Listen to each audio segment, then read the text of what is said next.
Good afternoon to everyone and welcome to my channel, and it's me again, ang inyong chismosong Kaalda Vlogger. Gusto ko munang magpasalamat sa inyong lahat sa mga walang sawa na tumatangkilik, nanonood, sumusuport at sumusubaybay sa aking channel, and huwag ninyong babaktawan o lalaktawan tong ating topic for today's video. I'm sure na hindi ninyo pagsisisihan na pinanood nyo ito mula umpisa hanggang hulihan, and syempre wag na wag kayong mag-i-skip ng segment, okay? So buuin at tapusin nyo to, and guys, wag ninyong kalimutan na i-share itong ating video for today, okay? So dumako na tayo sa ating main topic for today's video. It's either good or bad man yung nangyari kay Magna Cupid. She deserves a karma. Alam niyo ba kung bakit? Dahil sobrang sama ng ginawa niya. So, ito na guys, watch this. Mamaya ipapaliwanag ko sa inyo ng buong buo. So, ito na guys, watch this. At kung nakita nyo na ngayong recap, so once again, say TTO sa mga admins, dumako na tayo sa ating main topic for today's video. Gaya nga ng sinabi ko kanina mga ka-ADN, ito na nga, no. Hindi ko alam talaga, or hindi talaga natin alam kung matutuwa or maaawa tayo dito kay Magna Cupid, no, dahil at some point naaawa naman din tayo dahil nga nasa lusak na sila, 'di ba? Kahit papaano kapamilya pa rin naman yan ni May. And syempre at some point very very happy tayo dahil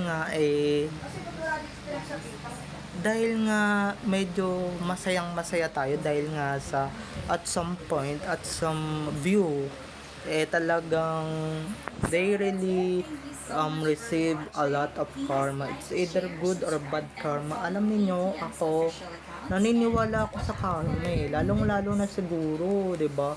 Pag masama yung ginawa mo, 'di ba? Pag masama yung pinaggagawa mo dito, talagang makakarma ka talaga ng makakarma ng bonggang-bongga, 'di ba? Ang sukle, pagka masama yung ginawa mo, masama din yung balik sa'yo, di ba? Gaya ng ginawa ni Magna Cupid sa kanyang kapatid, di ba? Sa kay Maine, di ba? Alangan naman na bukod dyan, di ba? Ang laki-laki talaga ng dinuspal ko ng pera sa kanyang kapatid, di ba? Dahil nga siya dati yung nagmamanage ng kanyang McDo, or ng McDo ni Maine, di ba? So may chika dyan na yun na nga, kinukupitan niya ng malaking halaga yan si Maine sa McDonald's. Kaya ayan, yung karma, dahil nga bad yung ginawa niya, tapos nakikisapakat pa siya sa sarsuela. Sobrang bad yung ginawa niya, sobrang bad din naman talaga yung binalik sa kanya. Sobrang sama talaga ng ginawa niya. Sobrang sama rin ng ibinalik sa kanya ng ating Panginoong Jesus, okay? Pero eto na nga, shoutout sa mga, diba, once nakalokohan talaga yung ginawa mo or anything bad sa kapwa mo, anything about this person, ay nako, talagang ikaw yung babalikan ng mga bad luck na pinaggagawa mo doon sa person na yon. Kaya always choose to be kind, okay? Always choose to be happy. Yung mga hindi happy dyan, diba, yung mga, diba, palibhasa yung kapatid niya, kaya niya nagagawa yung mga ganyang bagay kasi nga sobrang inggit siya sa kanyang sisterette, kasi yung sisterette niya naka-main na lahat, diba, naka-main na lahat ng mga qualities and quantities, lahat ng mga kayamanan, diba, kasikatan, naka-main na. So grabe, pag inggit ka talaga, pikit ka na lang, okay? Or ano ka na lang talaga, pipikit ka na lang talaga ng bonggang-bongga, mga ka-Aldab Nation, di ba mga ka-ADN? Kaya ngayon, di ba, tapos mayayabang pa yung mga yan, di ba? Ayan, sa sobrang kasamaan ninyo or sobrang sama ninyo sa kapwa ninyo, pati kay Maine, di ba? Sobrang sama nyo dyan sa taong yan. Talagang napaka sama rin talaga ng ibinalik sa inyo. Deserve nyo yan. Deserve nyo naman din talaga maghirap, lalong lalo na siguro yung pera na inano ninyo, yung pera na pinaghirapan ni Maine, tapos kukupitin mo lang. Ay nako, talagang orkita ng isang restaurant ay talagang tapos kukupitin mo pa pag may-ari ni Maine, tapos hindi niya alam. Ay nako, talagang may sukli talagang karma yan, diba? Ako guys, personally, naniniwala talaga ako sa karma, diba? It's either good or bad thing. Kaso nga, itong ginagawa nila, puro bad thing, diba? Puro kabalbalan at kagaguhan, katalantaduhan yung ginagawa nila. Kaya imbis na swerte yung dumating sa kanila, puro kamalasan talaga yung nangyari sa kanila. Diba? Puro malas ang dumating sa kanila.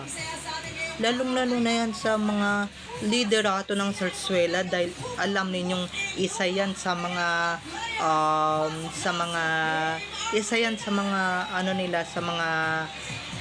liderato nila sa Zarzuela, 'di ba? Alam nila yan na alam naman nila na isa yan sa mga liderato ng Zarzuela, kaya she deserves sa karma. Ngayon, wala na kayong maipagmamayabang, wala na kayong mga iaano, ay naku, wala na kayong iyayabang, wala na kayong iaapog, lalong-lalo na yung IG account ni Maine na dati nilang pinagkukunan talaga ng kaban ng bigas. Ngayon hindi na nila makukunan kasi nga wala na and doon na yung wala na yung Zarzuela. So ano pa ba yung source of income nila? Wala na, diba? So, ano na nga, mga ka-alignation, may mga bagay talaga na unexpected talagang mangyayari o nangyayari talaga. Kaya wag tayong gagawa ng kasamaan or kabalbalan, okay? Lalong-lalo na sa kapwa mo, huwag kang gagawa ng masama or wag kang gumawa ng masama dahil bad yan, diba mga ka-IDN? Wala lang, share ko lang, diba? May mga tapos pagka-good talaga, 'di ba? Kaso di naman good yung ginawa nila, lalong-lalo na yung Zarzuela, 'di ba? Dahil yung mga bad things na ginawa nila, bukod sa kinupitan talaga ni Magna Kupit yung si Maine ng milyon-milyon dyan sa McDo, ay nako, talagang ano talaga yan, talagang umanig pa siya sa Zarzuela at isa din siya sa nagpabagsak sa Aldab. Gets nyo ba yun mga ka-IDN? Gets nyo ba yung mga pinupunto ko, diba? Na sana naman malinaw din yung utak ninyo at sana na nagigets ninyo, okay? Yun lang yung reaction ko, diba? Pero ngayon, iiyak silang ngayon dahil nga wala na silang mahita, diba? Wala silang mahihita na sa mga pinagagagawa ni Maine, at syempre sa mga perang kinikita ni Maine, hindi na sila makikinabang, diba? Lalong-lalo na yung Sokmed accounts ni Maine na alam kong fortunately iba na yung may hawak kasi nga hindi na siya active, hindi katulad dati na very very active kasi nga pinagkakakitaan nila yung Sokmed account ni Maine, diba? So, ayun lang mga ka-IDN. Bye-bye na. I love you all. Have a nice day. Keep safe and God bless everyone. Bye-bye. I love you all. Enjoy watching. See you on my next videos. Bye-bye.